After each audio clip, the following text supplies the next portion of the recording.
নমস্কার বন্ধুরা, আমার পাঁচফোড়ন চ্যানেলে আপনাদের সবাইকে স্বাগত। আজকের রেসিপি দই ঝিঙে।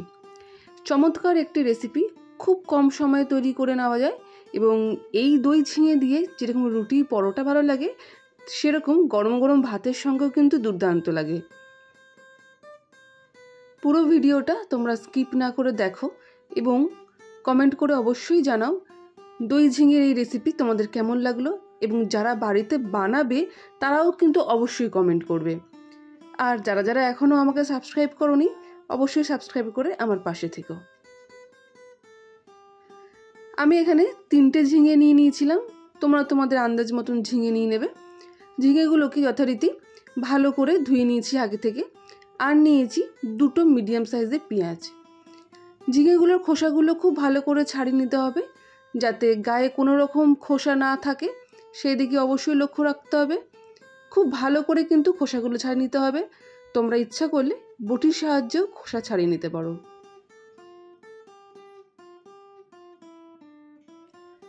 বন্ধুরা, গরমে কিন্তু এই ঝিঙে পেট ঠান্ডা করে এবং খুবই উপকারী একটি সবজি।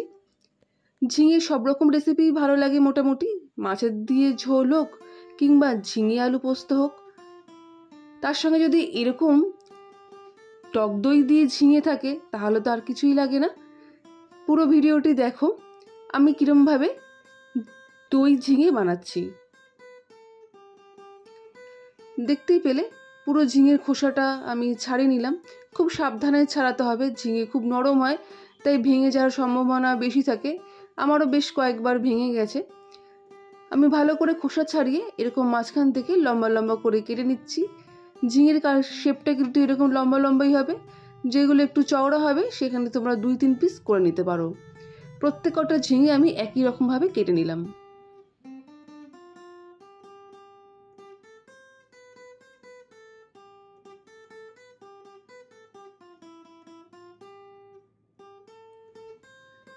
দেখতেই পাচ্ছ আমার এরকম ঝিঙে কাটা হয়েছে, মোটামুটি একটা প্লেট ঝিঙে আমার ভরে গেছে। আর যে মিডিয়াম পেঁয়াজটা আমি নিয়েছিলাম 2টো, সেই পেঁয়াজগুলো ভালো করে খোসা ছাড়িয়ে ঝিরিঝিরি করে কেটে নেব।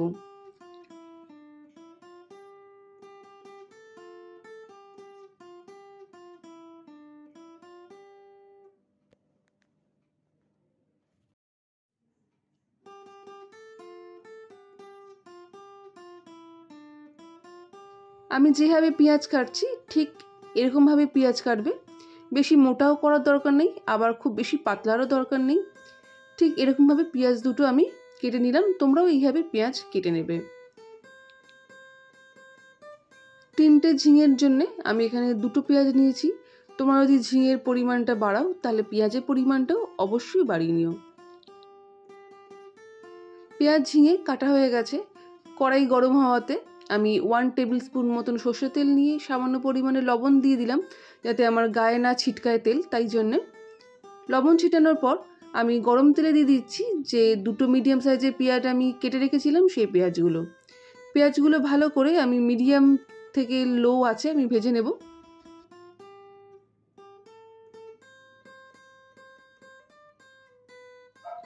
আমি ভাজার সময় নুন হলুদ কিছুই দিচ্ছি না, প্রথমেই আমি যে লবণ ছিটিয়ে দিয়েছিলাম সেই লবণেই পেঁয়াজটা বেশ সুন্দর করে ভেজে নেব। দেখতেই পাচ্ছ পেঁয়াজগুলো ব্রাউন ব্রাউন কালার চলে এসেছে।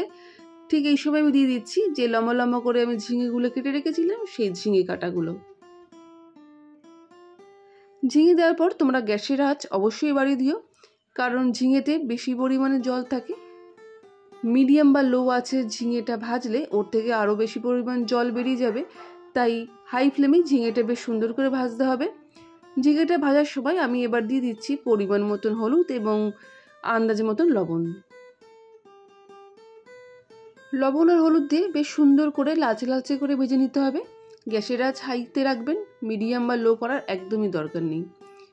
যতক্ষণে ভাজা হচ্ছে ততক্ষণ আমি একটা মশলা বানিয়ে নেব। মশলাটা বানানোর আগে তোমাদের সঙ্গে কিছু কথা শেয়ার করি। ঝিঙেগুলো কিন্তু খুব ভালো করে ভাজতে হবে। যতক্ষণ না ঝিঙে থেকে পুরোপুরি জল বেরিয়ে যায় ততক্ষণ কিন্তু ঝিঙেগুলো ভাজতে হবে। ভাজার সময় আমি দিয়ে দেব 3-4টে কাঁচা লঙ্কা, কাঁচা লঙ্কাটা পুরোপুরি অপশনাল, তোমরা দিতেও পারো আর নাও দিতে পারো, তবে আমি 3-4টে কাঁচা লঙ্কা আমি দিয়ে দিলাম। দেখতেই পাচ্ছ ঝিঙে থেকে জল বেরিয়ে জলটা অনেকটাই মরে গেছে। ঠিক ততক্ষণ ভাজিয়ে নিতে হবে যতক্ষণ জলটা শুকিয়ে যায়। এবার মশলা বানানোর পালা। আমি 3টে ঝিঙের জন্য আমি নিয়ে নিয়েছি এখানে 100 গ্রাম মতন টক দই। টক দইতে দিয়ে দিলাম 1/2 চামচ মতন কাশ্মীরি লঙ্কার গুঁড়ো এবং 1/2 চামচ মতন ঝাল লঙ্কার গুঁড়ো। আমি কাঁচা লঙ্কা অপশনাল বলেছিলাম এই জন্যই, যেহেতু আমি এখানে ঝাল লঙ্কার গুঁড়ো আমি অ্যাড করব।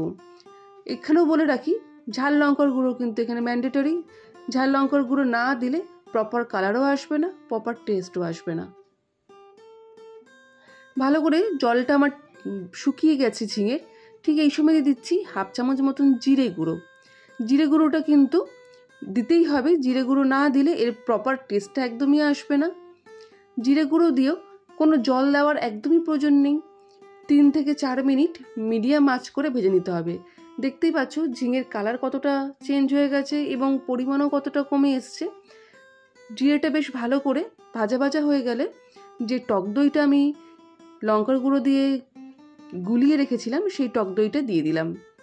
টক দইটা বাটির মধ্যে একটু লেগে আছে, তাই বাটি ধোয়ার যেইটুকু জল প্রয়োজন 2-3 চামচ, শুধু সেইটুকু জলই আমি এতে ব্যবহার করছি। এর থেকে বেশি জল একদমই লাগবে না। টক দইটা দিয়েও ভালো করে মাখিয়ে নিতে হবে। টক দই দিয়ে ভালো করে মিডিয়াম আঁচে এটা কষিয়ে নিতে হবে। যদি লবণ টেস্ট করে নেবেন, লবণের পরিমাণ যদি কম লাগে তাহলে সামান্য পরিমাণে লবণ আর একটু অ্যাড করে দেবেন। হাই ফ্লেম থেকে আঁচটা মিডিয়াম করে নেবেন। দেখতেই পাচ্ছেন টক দই দেওয়ার পর সাইড থেকে কীরকমভাবে তেল ছাড়ছে। আরও কিছুক্ষণ আমাকে কষাতে হবে। এই সময় আমি দিয়ে দিচ্ছি 1 চামচ মতন চিনি।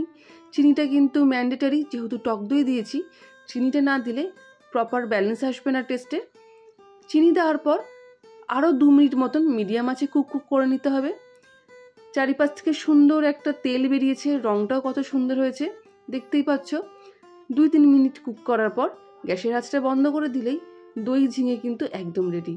গরম গরম ভাত, রুটি কিংবা পরোটার সাথে কিন্তু দারুণ লাগে। বন্ধুরা অবশ্যই বানিও এবং জানিও আমার দই ঝিঙে রেসিপি তোমাদের কেমন লাগলো। যারা সাবস্ক্রাইব করোনি অবশ্যই সাবস্ক্রাইব করো। আমি কিন্তু এডিট করা ছাড়াই ভিডিও তোমার সঙ্গে শেয়ার করি, তাই আমার ভিডিও যদি কোনো রকম অসুবিধা হয় সেইটুকু তোমরা আমাকে জানাতে ভুলো না। ইনগ্রেডিয়েন্টস ডেসক্রিপশন বক্সে দেওয়া আছে। আজকের মতন টাটা।